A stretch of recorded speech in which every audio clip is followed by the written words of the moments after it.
ਇਹ ਵੀ ਕਹਿੰਦੇ ਨੇ ਕਿ ਪੁਰਾਣੇ ਮਾਸਟਰ ਕੰਨ ਵੀ ਤਾਈਆਂ ਪੱਟਦੇ ਸੀ।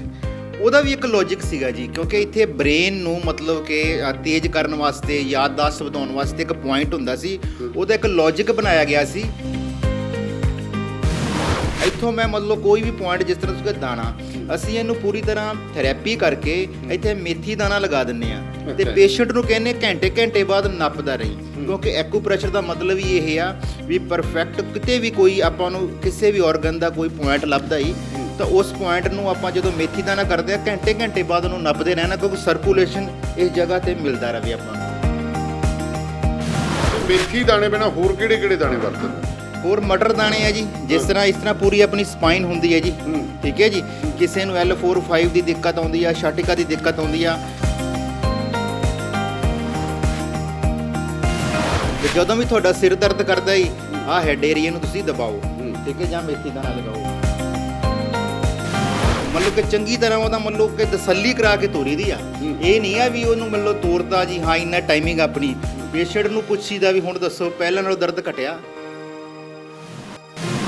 2-4 ਦਿਨ ਤੁਹਾਡੇ ਕੋਈ ਦਰਦ ਹੁੰਦਾ ਨੈਕ 'ਚ, ਉਹ ਸਰਵਾਈਕਲ ਨਹੀਂ ਹੁੰਦੀ ਗੀ। ਕਈ ਵਾਰੀ ਆਪਣੇ ਗਲਤ ਸੌਣ ਦੇ ਨਾਲ ਮਤਲਬ ਬੈਠਣ ਦੇ ਨਾਲ ਦਿੱਕਤ ਆ ਜਾਂਦੀ ਆ। ਕਾਰਨ ਕੀ ਆ? ਜੇ ਕਿਸੇ ਦੇ ਕੋਈ ਜ਼ਿਆਦਾ ਦਿੱਕਤ ਆ, ਮੰਨ ਕੇ ਚਲੋ ਆਹ ਚੀਜ਼ਾਂ ਕਈਆਂ ਦੀਆਂ ਬਹੁਤ ਦਰਦ ਕਰਦੀਆਂ ਜੀ, ਫਿਰ ਇੱਥੋਂ ਅਸੀਂ ਪੁਆਇੰਟ ਨੱਪਦੇ ਆ ਤੇ ਬਹੁਤ ਜ਼ਿਆਦਾ ਉਹਦੇ ਪੇਨ ਹੁੰਦੀ ਆ, ਜਿਹਨੂੰ ਆਪਾਂ ਕਹਿ ਦਿੰਦੇ ਆ ਛਾਟਿਕਾ ਦੀ ਦਿੱਕਤ ਆ ਗਈ, L4 L5 ਦੀ ਦਿੱਕਤ ਆ ਗਈ। ਗਰਦਨ ਦੇ ਮਣਕੇ ਇਹਨਾਂ ਨੇ ਦਬਾਏ, ਤਾਂ ਜਦੋਂ ਇਹ ਮਣਕੇ ਦਬਾਈ ਰਹੇ ਸੀ ਤਾਂ ਮੇਰੇ ਇਸ ਜਾਂਹ ਦੇ ਵਿੱਚ ਇਸ ਤਰ੍ਹਾਂ ਇੱਕ ਰੁਕਿਆ ਹੋਇਆ ਜਿੱਦਾਂ ਫਲੋ ਹੁੰਦਾ ਨਾ ਪਾਣੀ ਦੇ, ਨੱਕਾ ਆਪਾਂ ਛੱਡੀਏ ਪਾਣੀ ਤਾਂ ਵਗਦਾ। ਜਦੋਂ ਇਹਨਾਂ ਨੇ ਮਣਕੇ ਦਬਾਏ ਤਾਂ ਮੇਰਾ ਇਦਾਂ ਲੱਗਿਆ ਕਿ ਕੋਈ ਚੀਜ਼ ਰੁਕੀ ਹੋਈ ਸੀ ਜਿਹੜੀ ਫਲੋ ਜਾਂਹ ਨੂੰ ਚਲੇ ਗਿਆ। ਰੇਡੀਓ ਪੰਜਾਬ ਟੂਡੇ ਦੇ ਫੇਸਬੁੱਕ ਪੇਜ ਅਤੇ YouTube ਚੈਨਲ ਦੇ ਉੱਤੇ ਜੁੜੇ ਹੋਏ तमाम ਦਰਸ਼ਕਾਂ ਦਾ ਮੈਂ ਸਵਰਨ ਸਿੰਘ ਦਾ ਨਿਲਗਿਆ ਸਵਾਗਤ ਕਰਦਾ ਜੀ। ਸੋ ਅਕਸਰ ਰੇਡੀਓ ਪੰਜਾਬ ਟੂਡੇ ਦੇ ਉੱਤੇ ਤੁਹਾਨੂੰ ਅਜਿਹੀਆਂ ਜਾਣਕਾਰੀਆਂ ਦਿੰਦੇ ਆ ਕਿ ਜਿਹੜੀਆਂ ਤੁਹਾਨੂੰ ਅੱਗੇ ਜਾ ਕੇ ਬਹੁਤ ਕੰਮ ਆਉਣ, ਤੇ ਇਹ ਕਈ ਵਾਰ ਤੁਹਾਡੇ ਨਜ਼ਦੀਕ ਵੀ ਪਈਆਂ ਹੁੰਦੀਆਂ ਨੇ, ਜਿਸ ਤੋਂ ਤੁਸੀਂ ਆਪਣਾ ਇਲਾਜ ਵੀ ਕਰਵਾ ਸਕਦੇ ਹੋ। ਕਿਤੇ ਤੁਸੀਂ ਸੋਚਿਆ ਹੋਵੇਗਾ ਕਿ ਅਕਸਰ ਕਿਹਾ ਜਾਂਦਾ ਕਿ ਮੇਥੀ ਖਾ ਲਓ, ਕੁਝ ਹੋਰ ਚੀਜ਼ਾਂ ਖਾ ਲਓ ਤਾਂ ਉਹਦੇ ਨਾਲ ਤੁਹਾਡਾ ਇਲਾਜ ਹੋ ਜਾਂਦਾ। ਮੇਰੇ ਹੱਥ 'ਚ ਇੱਕ ਮੇਥੀ ਦਾ ਨਿੱਕਾ ਜਿਹਾ ਦਾਣਾ ਹੈ। ਕੀ ਤੁਸੀਂ ਸਮਝ ਸਕਦੇ ਹੋ ਕਿ ਇਹ ਮੇਥੀ ਦਾ ਜਿਹੜਾ ਦਾਣਾ ਹੈ ਇਹ ਸਰੀਰ ਦੇ ਉੱਪਰ ਰੱਖ ਕੇ ਵੀ ਕੰਮ ਕਰ ਸਕਦਾ ਹੈ? ਜੀ ਹਾਂ, ਸਾਡੇ ਨਾਲ SP ਲੱਦੜ ਇੱਕ ਅਜਿਹੇ ਡਾਕਟਰ ਨੇ ਜਿਹੜੇ ਐਕਿਊਪ੍ਰੈਸ਼ਰ, ਐਕਿਊਪੰਕਚਰ ਤੇ ਇਸ ਵਿਧੀ ਦੇ ਨਾਲ ਇਲਾਜ ਕਰ ਰਹੇ ਨੇ। ਇਸ ਵਕਤ ਤੁਸੀਂ ਦੇਖ ਰਹੇ ਹੋ ਕਿ ਇੱਕ ਬਜ਼ੁਰਗਾਂ ਦਾ ਜਿਹੜਾ ਇਲਾਜ ਕੀਤਾ ਜਾ ਰਿਹਾ। ਇਹਨਾਂ ਦਾ ਐਕਸੀਡੈਂਟ ਹੋਇਆ ਸੀ, ਜਬਾੜਾ ਜਿਹੜਾ ਹੈ ਉਹ ਟੁੱਟ ਗਿਆ ਸੀ। ਜਬਾੜਾ ਟੁੱਟਣ ਤੋਂ ਬਾਅਦ ਇਹਨਾਂ ਨੂੰ ਖਾਣ ਪੀਣ ਦੀ ਜਿਹੜੀ ਤਕਲੀਫ ਆ ਰਹੀ ਸੀ। ਸੋ ਹੁਣ ਥੋੜ੍ਹਾ ਜਿਹਾ ਐਕਿਊਪ੍ਰੈਸ਼ਰ ਕਰ ਰਹੇ ਨੇ। ਐਕਿਊਪ੍ਰੈਸ਼ਰ ਦੇ ਨਾਲ ਲੱਦੜ ਸਾਹਿਬ, ਸਤਿ ਸ਼੍ਰੀ ਅਕਾਲ, ਤੁਹਾਡਾ ਸਵਾਗਤ ਹੈ ਜੀ ਰੇਡੀਓ ਪੰਜਾਬ। ਸਤਿ ਸ਼੍ਰੀ ਅਕਾਲ ਜੀ। ਜੀ, ਤੁਸੀਂ ਦੱਸ ਰਹੇ ਸੀਗੇ ਕਿ ਮੈਨੂੰ ਪਤਾ ਚੱਲਿਆ ਕਿ ਇਹ ਦਾਣਿਆਂ ਦੇ ਨਾਲ ਇਲਾਜ ਕਰਦੇ ਤੁਸੀਂ। ਇਹ ਦਾਣਿਆਂ ਦਾ ਇਲਾਜ ਇੱਕ ਮੈਂ ਪਹਿਲੀ ਵਾਰੀ ਸੁਣਿਆ। ਦਾਣਿਆਂ ਦਾ ਇਲਾਜ ਕਿਵੇਂ ਹੁੰਦਾ? ਬਿਲਕੁਲ ਜੀ, ਆਪਣੀ ਬੋਡੀ ਦੇ ਸਾਰੀ ਜਿਹੜੀ ਹੁੰਦੀ ਹੱਥਾਂ ਤੇ ਪੈਰਾਂ ਦੇ ਵਿੱਚ ਹੁੰਦੀ ਆ। ਫਸਟ ਦੇ ਵਿੱਚ ਆਪਣੇ ਪੈਰ ਹੁੰਦੇ ਆ, ਜਿਹਨੂੰ ਦਬਾ ਕੇ ਪੂਰੀ ਬੋਡੀ ਦੇ ਵਿੱਚ ਸਰਕੂਲੇਸ਼ਨ ਦਿੱਤਾ ਜਾਂਦਾ ਜੀ। ਸੈਂਗਟ ਤੇ ਆਪਣੇ ਹੱਥ ਹੁੰਦੇ ਆ ਜੀ, ਤੇ ਤੀਜੇ ਨੰਬਰ ਤੇ ਆਪਣੇ ਹੁੰਦੇ ਆ ਕੰਨ ਜੀ। ਤੁਸੀਂ ਦੇਖਿਆ ਹੋਊਗਾ ਪੁਰਾਣੇ ਬਜ਼ੁਰਗਾਂ ਨੂੰ ਜਦੋਂ ਨਹਾਉਂਦੇ ਸੀ ਕੰਨ ਬਹੁਤ ਮਸਲਦੇ ਸੀ, ਕਰਕੇ ਪੂਰੀ ਬੋਡੀ ਦੇ ਵਿੱਚ ਸਰਕੂਲੇਸ਼ਨ ਮਿਲਦਾ ਸੀ ਉਹਨਾਂ ਨੂੰ। ਇਹ ਵੀ ਕਹਿੰਦੇ ਨੇ ਕਿ ਪੁਰਾਣੇ ਮਾਸਟਰ ਕੰਨ ਵੀ ਤਾਈਆਂ ਪੱਟਦੇ ਸੀ। ਉਹਦਾ ਵੀ ਇੱਕ ਲੌਜਿਕ ਸੀਗਾ ਜੀ, ਕਿਉਂਕਿ ਇੱਥੇ ਬ੍ਰੇਨ ਨੂੰ ਮਤਲਬ ਕਿ ਤੇਜ਼ ਕਰਨ ਵਾਸਤੇ, ਯਾਦਦਾਸ਼ਤ ਵਧਾਉਣ ਵਾਸਤੇ ਇੱਕ ਪੁਆਇੰਟ ਹੁੰਦਾ ਸੀ, ਉਹਦਾ ਇੱਕ ਲੌਜਿਕ ਬਣਾਇਆ ਗਿਆ ਸੀ। ਕਿਉਂਕਿ ਮਾਸਟਰ ਕੰਨ ਤਾਂ ਖਿੱਚਦੇ ਸੀਗੇ, ਨਲਾਇਕ ਬੱਚੇ ਦੇ ਵੀ ਸ਼ਾਇਦ ਇਹਦੇ ਕੰਨ ਖਿੱਚਣ ਦੇ ਨਾਲ ਇਹਨੂੰ ਕੁਝ ਪੜ੍ਹਨਾ ਆ ਜੇ ਜੀ। ਯਾਨੀ ਕਿ ਉਹ ਵੀ ਐਕੂਪ੍ਰੈਸ਼ਰ ਦਾ ਇਹੀ ਇੱਕ ਲੌਜਿਕ ਆ ਜੀ। ਅੱਛਾ। ਸੋ ਤੁਸੀਂ ਦਾਣਿਆਂ ਦੀ ਗੱਲ ਕਰ ਰਹੇ ਸੀ। ਦਾਣੇ ਦੇਖੋ, ਇਹਨਾਂ ਦਾ ਮੰਨ ਲਓ ਗੋਡਾ ਦਰਦ ਕਰ ਰਿਹਾ ਜੀ, ਠੀਕ ਹੈ ਜੀ। ਇਹ ਸਾਡੇ ਮੁਤਾਬਕ ਜਿਸ ਤਰ੍ਹਾਂ ਪੱਖਾ ਤੁਸੀਂ ਚਲਾਉਨੇ, ਬਟਨ ਕਿਤੇ ਆ ਤੇ ਚੱਲਦਾ ਕਿਤੇ ਆ ਜੀ। ਗੋਡੇ ਦਾ ਬਟਨ ਆ ਹੈ ਜੀ। ਅੱਛਾ ਜੀ। ਠੀਕ ਹੈ ਜੀ। ਆਪਣੀ ਬੋਡੀ 'ਚ ਲੱਤ ਦੇ ਵਿੱਚ 3 ਹੀ ਜੁਆਇੰਟ ਹੁੰਦੇ ਆ, ਤੇ ਇਹ ਆਪਣੀਆਂ 2 ਲੱਤਾਂ ਹੁੰਦੀਆਂ ਜੀ, ਇਹ 2 ਬਾਹਾਂ ਹੁੰਦੀਆਂ, ਸਿਰ ਆ ਗਿਆ ਜੀ। ਆ ਆਪਣਾ ਪਹਿਲਾ ਜੋੜ ਆ ਗਿਆ ਜੀ, ਠੀਕ ਹੈ। ਆ ਦੂਜਾ ਜੋੜ ਹੈ ਗੋਡੇ ਦਾ ਜੀ। ਇੱਥੋਂ ਮੈਂ ਮਤਲਬ ਕੋਈ ਵੀ ਪੁਆਇੰਟ, ਜਿਸ ਤਰ੍ਹਾਂ ਤੁਸੀਂ ਦਾਣਾ, ਅਸੀਂ ਇਹਨੂੰ ਪੂਰੀ ਤਰ੍ਹਾਂ ਥੈਰੇਪੀ ਕਰਕੇ ਇੱਥੇ ਮੇਥੀ ਦਾਣਾ ਲਗਾ ਦਿੰਨੇ ਆ ਤੇ ਪੇਸ਼ੈਂਟ ਨੂੰ ਕਹਿੰਨੇ ਘੰਟੇ ਬਾਅਦ ਨੱਪਦਾ ਰਹੀ, ਕਿਉਂਕਿ ਐਕੂਪ੍ਰੈਸ਼ਰ ਦਾ ਮਤਲਬ ਹੀ ਇਹ ਆ ਵੀ ਪਰਫੈਕਟ ਕਿਤੇ ਵੀ ਕੋਈ ਆਪਾਂ ਨੂੰ ਕਿਸੇ ਵੀ ਆਰਗਨ ਦਾ ਕੋਈ ਪੁਆਇੰਟ ਲੱਭਦਾ ਹੀ ਤਾਂ ਉਸ ਪੁਆਇੰਟ ਨੂੰ ਆਪਾਂ ਜਦੋਂ ਮੇਥੀ ਦਾਣਾ ਕਰਦੇ ਆ ਘੰਟੇ ਬਾਅਦ ਉਹਨੂੰ ਨੱਪਦੇ ਰਹਿਣਾ, ਕਿਉਂਕਿ ਸਰਕੂਲੇਸ਼ਨ ਇਸ ਜਗ੍ਹਾ ਤੇ ਮਿਲਦਾ ਰਹੇ ਆਪਾਂ ਨੂੰ ਜੀ। ਇਸ ਕਰਕੇ ਮੇਥੀ ਦਾਣਾ ਅਸੀਂ ਲਗਾਉਨੇ ਆ ਜੀ। ਪੇਸ਼ੈਂਟ ਨੂੰ ਕਹਿੰਨੇ ਵੀ ਘਰੇ ਘੰਟੇ ਬਾਅਦ ਇਸ ਨੂੰ, ਯਾਨੀ ਕਿ 4 ਘੰਟੇ ਤੱਕ ਰੱਖਣਾ ਹੁੰਦਾ ਇਹ ਦਾਣਾ ਲਗਾ ਕੇ। ਅੱਛਾ, ਲਗਾਤਾਰ ਹਾਂਜੀ ਹਾਂਜੀ। ਇਹ ਨਹੀਂ ਕਿ ਇੱਕ ਦਿਨ 4 ਘੰਟੇ ਕਿ ਕਿੰਨੇ ਦਿਨ? ਇਹ ਹੁੰਦਾ ਮਤਲਬ ਜਿਸ ਤਰ੍ਹਾਂ ਕਿਸੇ ਨੂੰ ਪੁਰਾਣੀ ਸਮੱਸਿਆ ਹੈਗੀ ਆ ਉਸ ਨੂੰ ਅਸੀਂ 15 ਕੁ ਦਿਨ ਮਤਲਬ ਲਗਾਉਣ ਵਾਸਤੇ ਕਹਿੰਦੇ ਆ ਜੀ। ਉਸ ਤੋਂ ਬਾਅਦ ਕੁਝ ਐਕਸਰਸਾਈਜ਼ ਵਗੈਰਾ ਹੁੰਦੀਆਂ, ਐਕੂਪ੍ਰੈਸ਼ਰ ਪੁਆਇੰਟ ਹੁੰਦੇ ਆ ਹੱਥਾਂ ਦੇ ਵਿੱਚ, ਪੈਰਾਂ ਦੇ ਵਿੱਚ, ਲਗਾਤਾਰ ਸਰਕੂਲੇਸ਼ਨ ਪੂਰੀ ਲੈਗਸ ਦਾ ਹੀ ਚਲਾਉਣੇ ਅਸੀਂ ਜੀ। ਅੱਛਾ, ਮੇਥੀ ਦਾਣੇ ਬਿਨਾਂ ਹੋਰ ਕਿਹੜੇ ਕਿਹੜੇ ਦਾਣੇ ਵਰਤਦੇ ਨੇ? ਹੋਰ ਮਟਰ ਦਾਣੇ ਆ ਜੀ, ਜਿਸ ਤਰ੍ਹਾਂ ਪੂਰੀ ਆਪਣੀ ਸਪਾਈਨ ਹੁੰਦੀ ਹੈ ਜੀ, ਠੀਕ ਹੈ ਜੀ। ਕਿਸੇ ਨੂੰ L4-5 ਦੀ ਦਿੱਕਤ ਆਉਂਦੀ ਆ, ਛਾਟਿਕਾ ਦੀ ਦਿੱਕਤ ਆਉਂਦੀ ਆ, ਫਿਰ ਇੱਥੇ ਅਸੀਂ ਮਟਰ ਦਾਣੇ ਯਾਨੀ ਕਿ 7-8 ਡਾਕਟਰ ਟੇਪ ਤੇ ਲਗਾ ਕੇ, ਠੀਕ ਹੈ ਜੀ, ਪੂਰੇ ਇੱਥੇ ਮਤਲਬ ਲਗਾ ਦਿੰਦੇ ਆ ਤੇ ਪੇਸ਼ੈਂਟ ਨੂੰ ਕਹਿੰਦੇ ਆ ਵੀ ਘੰਟੇ ਘੰਟੇ ਬਾਅਦ ਨੂੰ ਦਬਾਉਂਦਾ ਰਹੇ। ਜਿਸ ਤਰ੍ਹਾਂ ਮੇਥੀ ਦਾਣਾ ਮੈਂ ਲਗਾ ਕੇ ਤੁਹਾਨੂੰ ਦਿਖਾਣਾ ਵੀ ਗੋਡੇ ਵਾਲੇ ਮੇਨ ਪੁਆਇੰਟ ਤੇ, ਤਾਂ ਉਹ ਤੁਹਾਨੂੰ ਆਪਣੇ ਆਪ ਪਤਾ ਲੱਗੇਗਾ ਵੀ ਹਾਂ ਵੀ ਵਾਕਈ ਹੀ ਆਪਣਾ ਗੋਡਾ ਹੁੰਦਾ ਤਾਂ ਕਿਤੇ ਆ, ਪਰ ਇਹਦਾ ਜਿਹੜਾ ਹੈਗਾ ਇਹ ਪੁਆਇੰਟ ਇੱਥੇ ਹੁੰਦਾ ਜੀ। ਇਸੇ ਤਰ੍ਹਾਂ ਹੀ ਆਪਣੀ ਕਿਸੇ ਨੂੰ ਗਰਦਨ ਦੀ ਪ੍ਰੋਬਲਮ ਆ ਜਾਂਦੀ ਆ, ਅਸੀਂ ਤਾਂ ਕਹਿੰਦੇ ਘਰੇ ਬੈਠੇ ਹੀ ਜੇ ਤੁਹਾਨੂੰ ਕੋਈ ਦਿੱਕਤ ਆਉਂਦੀ ਹੈ ਤੇ ਆਹ ਚੀਜ਼ ਜਿਹੜੀ ਹੈਗੀ ਆ ਇਹ C1 ਤੋਂ ਲੈ ਕੇ C7 ਤੱਕ ਜਿਹੜੇ ਆਪਣੇ ਮਣਕੇ ਹੁੰਦੇ ਆ ਉਹਦੀ ਲੋਕੇਸ਼ਨ ਇੱਥੇ ਹੁੰਦੀ ਹੈ ਜੀ। ਅੱਛਾ ਜੀ। ਤੇ ਜਦੋਂ ਵੀ ਤੁਹਾਡਾ ਸਿਰ ਦਰਦ ਕਰਦਾ ਹੀ ਆਹ ਹੈਡ ਏਰੀਆ ਨੂੰ ਤੁਸੀਂ ਦਬਾਓ, ਠੀਕ ਹੈ, ਜਾਂ ਮੇਥੀ ਦਾਣਾ ਲਗਾਓ। ਹੁਣ ਮੇਥੀ ਦਾਣਾ ਆਪਾਂ ਕਿਸ ਤਰ੍ਹਾਂ ਲਗਾਣੇ ਆ ਤੁਹਾਨੂੰ ਲਾਈਵ ਲਗਾ ਕੇ ਦਿਖਾਵਾਂਗੇ, ਔਰ ਜਿਹੜੇ ਲਗਾ ਚੁੱਕੇ ਆ ਉਹਨਾਂ ਨੂੰ ਮਤਲਬ ਰਿਲੀਫ ਕਿਵੇਂ ਮਿਲਿਆ ਉਹਨਾਂ ਨਾਲ ਤੁਹਾਡੀ ਗੱਲਬਾਤ ਵੀ ਕਰਵਾਵਾਂਗੇ ਜੀ। ਆਹ ਦੇਖੋ, ਤੁਹਾਨੂੰ ਭਾਈ ਸਾਹਿਬ ਨੇ ਨੇੜੇ ਕਰਕੇ ਦਿਖਾਈ ਥੋੜਾ ਜਿਹਾ ਇਧਰੋਂ। ਆਹ ਦੇਖੋ, ਆਹ ਮੇਥੀ ਦਾਣੇ ਜਿਹੜੇ ਆ ਜੀ ਲਾ ਦਿੱਤੇ ਆ। ਇਹ ਕਿੰਨੇ ਹੀ ਦਾਣੇ ਆ ਜੀ? ਵਾਹਵਾ ਸਾਰੇ ਇਹ ਤਾਂ ਫਿਰ ਹੈ ਵਾਹਵਾ ਸਾਰੇ ਵੀ ਆਪਾਂ ਇਹ ਲਗਾ ਸਕਦੇ ਆ ਜੀ। ਇੱਕ ਵਾਰੀ ਤਾਂ ਆਪਾਂ ਇਹਨੂੰ ਦੇਖੋ ਪੂਰਾ ਜੁਆਇੰਟ ਕਵਰ ਕਰਨਾ ਹੁੰਦਾ ਜੀ। ਅੱਛਾ ਜੀ। ਪੂਰੇ ਜੁਆਇੰਟ ਤੇ ਮੰਨ ਲਓ ਇਸ ਤਰ੍ਹਾਂ ਹੋਰ ਵੀ ਆਪਾਂ ਥੋੜੇ ਜਿਹੇ ਲਗਾ ਕੇ ਤਾਂ ਇਸ ਨੂੰ ਇਸ ਤਰ੍ਹਾਂ ਕਵਰ ਕਰਨਾ ਜੀ। ਅੱਛਾ ਜੀ। ਠੀਕ ਹੈ ਜੀ। ਇਸ ਤਰ੍ਹਾਂ ਇਹਨੂੰ, ਹਾਂ, ਹੁਣ ਇਹਨੂੰ ਮੰਨ ਲਓ ਪੇਸ਼ੈਂਟ ਨੂੰ ਕਹਿੰਦੇ ਘੰਟੇ ਘੰਟੇ ਬਾਅਦ ਦਬਾਉਂਦਾ ਰਹੇ, ਕਿਉਂਕਿ ਉਸ ਜਗ੍ਹਾ ਤੇ ਸਰਕੂਲੇਸ਼ਨ ਮਿਲਦਾ ਰਹੇ ਆਪਾਂ ਨੂੰ, ਜਿੱਥੇ ਕਿਤੇ ਨਾ ਕਿਤੇ ਸਰਕੂਲੇਸ਼ਨ ਰੁਕਣ ਦੇ ਨਾਲ ਆਪਣੇ ਗੋਡਿਆਂ ਦੇ ਵਿੱਚ ਦਰਦ ਹੁੰਦਾ ਹੀ। ਕਈ ਵਾਰ ਸਾਡੇ ਤੋਂ ਪੇਸ਼ੈਂਟ ਆਉਂਦੇ ਆ ਫਿਰ ਇੱਥੇ ਮਤਲਬ ਕਿ ਵੀ ਪੂਰੀਆਂ ਉਂਗਲਾਂ ਦੇ ਵਿੱਚ ਦਰਦ ਭਰ ਜਾਂਦਾ ਜੀ। ਜਦੋਂ ਇੱਥੇ ਅਸੀਂ ਹੱਥ ਲਗਾਉਣੇ ਆ ਤੇ ਬੁੜਕਦੇ ਆ, ਕਹਿੰਦੇ ਪੇਨ ਬਹੁਤ ਹੋ ਰਿਹਾ, ਤੇ ਕਾਰਨ ਇਹ ਹੈ ਵੀ ਸਰਕੂਲੇਸ਼ਨ ਆਪਣਾ ਰੁਕਿਆ ਹੁੰਦਾ। ਹੁਣ ਮੰਨ ਕੇ ਚਲੋ ਪੈਰਾਂ ਦੇ ਹੱਥਾਂ ਦੇ ਵਿੱਚ ਆਪਾਂ ਦੱਸ ਹੀ ਦਿੱਤਾ, ਪੈਰਾਂ 'ਚ ਆਪਣੇ ਗੋਡੇ ਦਾ ਆਹ ਪੁਆਇੰਟ ਰਿਹਾ ਜੀ। ਇਸ ਪੁਆਇੰਟ ਤੇ ਬਹੁਤ ਪੇਨ ਹੁੰਦੀ ਹੈ ਜੀ ਜਿਸ ਕਿਸੇ ਨੂੰ ਪ੍ਰੋਬਲਮ ਆ। ਫਿਰ ਇਹਨੂੰ ਅਸੀਂ ਕੁਛ ਦੇਰ ਥੈਰੇਪੀ ਕਰੀਦੀ ਹੈ ਜੀ, ਤੇ ਫਿਰ ਜਿਹੜਾ ਲੱਤ ਹਿੱਲਦੀ ਨਹੀਂ ਗੀ ਉਹ ਪੇਸ਼ੈਂਟ ਫਿਰ ਕਹਿੰਦਾ ਵੀ ਹਾਂ ਵੀ ਇਹ ਤਾਂ ਜਾਦੂ ਹੀ ਹੋ ਗਿਆ ਜੀ, ਕਿਉਂਕਿ ਪ੍ਰਮਾਤਮਾ ਨੇ ਆਪਣੇ ਹੱਥਾਂ ਦੇ ਵਿੱਚ ਸਾਰਾ ਕੁਝ ਦਿੱਤਾ ਹੋਇਆ ਜੀ। ਤੇ ਅੱਛਾ, ਜਿਵੇਂ ਤੁਸੀਂ ਦੱਸਿਆ ਗੋਡੇ ਕਈਆਂ ਦੇ ਅੱਜ ਕੱਲ੍ਹ ਬੜਾ ਰਿਵਾਜ ਚੱਲਿਆ ਗੋਡੇ ਬਦਲਣ ਦਾ।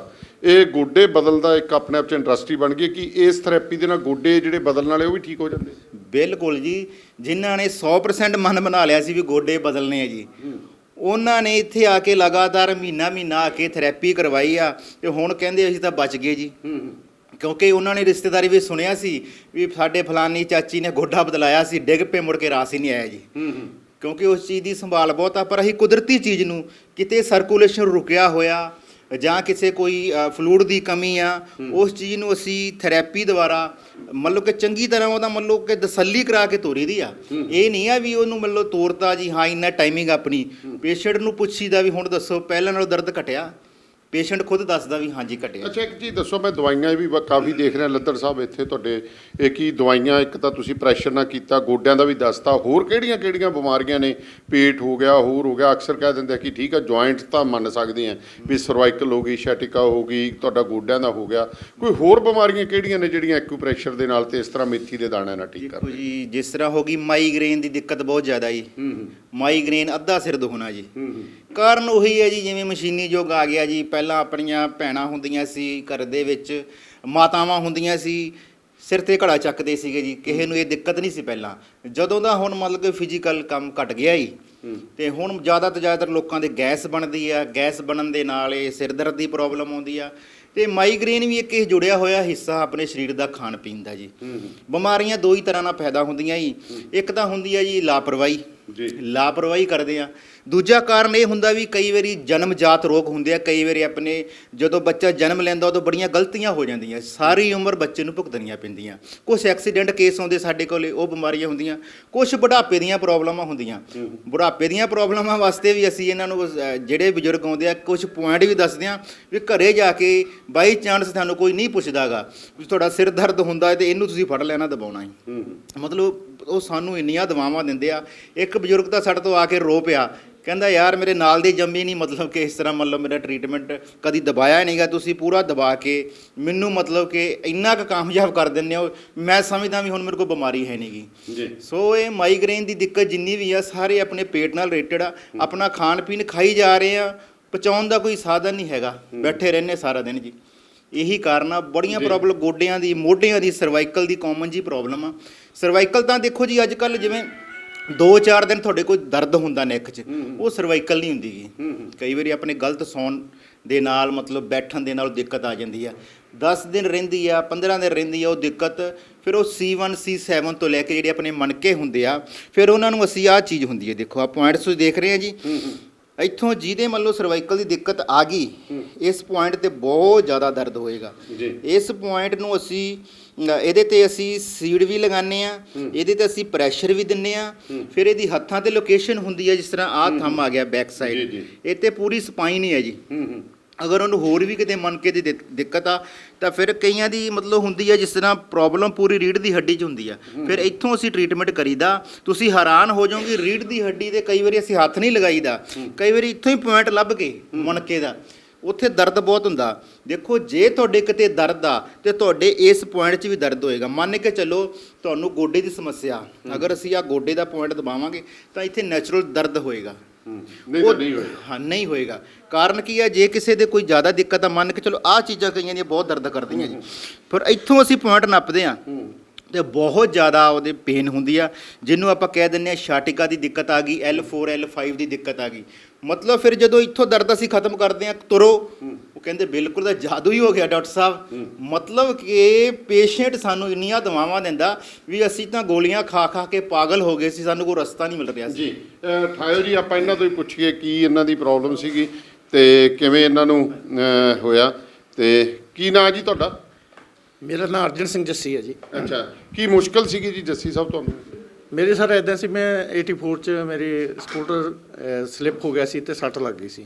ਮੇਰੇ ਇੱਥੇ ਫੋਰਹੈੱਡ ਤੇ ਇੰਜਰੀ ਹੋ ਗਈ ਸੀ, ਤਾਂ ਉਸ ਡਿਊਰੇਸ਼ਨ ਦੇ ਵਿੱਚ ਮੇਰੇ ਗਰਦਨ ਦੇ ਜਿਹੜੇ ਸੀ ਮਣਕੇ ਅੰਡਰ ਪ੍ਰੈਸ਼ਰ ਆ ਗਏ ਤੇ ਮੇਰੇ ਫਿਰ ਆ ਜਾਮ ਹੋ ਗਿਆ, ਤੇ ਜਿਹੜਾ ਕਰਕੇ ਮੈਨੂੰ ਐਦਾਂ ਖੁੱਲ੍ਹਦਾ ਨਹੀਂ ਸੀ, ਖੋਲ੍ਹਣ ਵਿੱਚ ਪੇਨ ਵੀ ਹੁੰਦੀ ਸੀ। ਐਲੋਪੈਥੀ ਟ੍ਰੀਟਮੈਂਟ ਲੈਂਦੇ ਰਹੇ, ਪਰੰਤੂ ਕੋਈ ਮੇਰਾ ਡਾਕਟਰ ਫਰੈਂਡ ਸੀ, ਉਹ ਨਿਊਰੋ ਵਾਲੇ ਕਹਿੰਦੇ ਆਪਰੇਸ਼ਨ ਹੋਊਗਾ, ਪਰੰਤੂ ਕਿਸੇ ਡਾਕਟਰ ਦੀ ਐਡਵਾਈਸ ਤੇ ਮੈਂ ਆਪਰੇਸ਼ਨ ਨਹੀਂ ਕਰਵਾਇਆ, ਕਿਉਂਕਿ ਮੈਨੂੰ ਮੈਮਰੀ ਠੀਕ ਸੀ, ਵਿਜ਼ਨ ਠੀਕ ਸੀਗਾ। ਤੇ ਇਹ 2 ਅਪ੍ਰੈਲ ਨੂੰ ਮੈਂ ਇੱਥੇ ਆਇਆ, ਡਾਕਟਰ ਸਾਹਿਬ ਨੇ ਚੈੱਕ ਕੀਤਾ ਤਾਂ ਇਹਨਾਂ ਨੇ ਚੈੱਕ ਕਰਨ ਤੋਂ ਬਾਅਦ ਦੱਸਿਆ ਕਿ ਇਹ ਗਰਦਨ ਦੇ ਮਣਕੇ ਇਹਨਾਂ ਨੇ ਦਬਾਏ। ਤਾਂ ਜਦੋਂ ਇਹ ਮਣਕੇ ਦਬਾਈ ਰਹੇ ਸੀ ਤਾਂ ਮੇਰੇ ਇਸ ਜਾਹ ਦੇ ਵਿੱਚ ਇਸ ਤਰ੍ਹਾਂ ਇੱਕ ਰੁਕਿਆ ਹੋਇਆ ਜਿੱਦਾਂ ਫਲੋ ਹੁੰਦਾ ਨਾ ਪਾਣੀ ਦੇ, ਨੱਕਾ ਆਪਾਂ ਛੱਡੀਏ ਪਾਣੀ ਤਾਂ ਵਗਦਾ। ਜਦੋਂ ਇਹਨਾਂ ਨੇ ਮਣਕੇ ਦਬਾਏ ਤਾਂ ਮੇਰਾ ਇਦਾਂ ਲੱਗਿਆ ਕਿ ਕੋਈ ਚੀਜ਼ ਰੁਕੀ ਹੋਈ ਸੀ ਜਿਹੜੀ ਫਲੋ ਜਾਹ ਨੂੰ ਚਲੇ ਗਿਆ।